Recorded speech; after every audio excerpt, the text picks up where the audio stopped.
Welcome to DJYN lifestyle. இந்த Sunday நமக்கு சின்ன பாப்பாவோட பர்த்டே.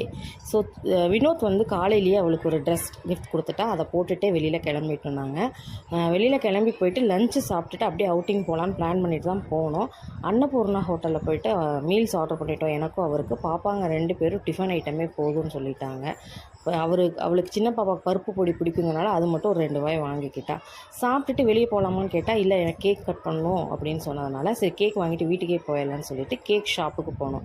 அங்கே போனதுக்கப்புறம் அவள் வந்து 2 டயர் கேக் வேணும்னு கேட்டால். பட் ரெடிமேடாக வந்து 2 டயர் இருக்காது, உங்களுக்கு 3 kgsல தான் மினிமம் பண்ணவும் முடியும், அதுவுமே நீங்கள் முன்னாடியே புக் பண்ணணும்னு சொன்னதுனால எப்படியோ சமாதானப்படுத்தி சிங்கிள் லேயர் கேக்கே ஒன்று வாங்கிக்கலான்னு சொல்லிட்டு 1 kgல சாக்கோ ட்ரஃபிளில் ஒரு கேக் ஆர்டர் பண்ணி வாங்கிக்கலான்னு சொன்னோம். அவளும் ஓகேன்னு சொல்லிட்டான். அதுக்கு நேம் அவளே தான் பேர் எழுதுவேன்னு சொல்லிட்டு அவள் பேர் எழுதி கொடுக்குறக்காக சம்மரி மாதிரி ஏதோ எழுதிட்டு இருந்தான். அவன் கேக்கில் நேம் எழுதுறது பயந்துட்டார். ஒரு வழியாக ஹாப்பி பர்த்டே நிகிதா ஸ்ரீன்னு மட்டும் எழுதி கொடுத்தோம். அவரும் அழகாக எழுதி கொடுத்து பேக் பண்ணி கொடுத்துட்டாரு. டொனேஷன் பாக்ஸில் கேஷ் போட்டுட்டு வீட்டுக்கு கிளம்பி வந்துட்டோம். Evening cake cutting. நெக்ஸ்ட் விழா.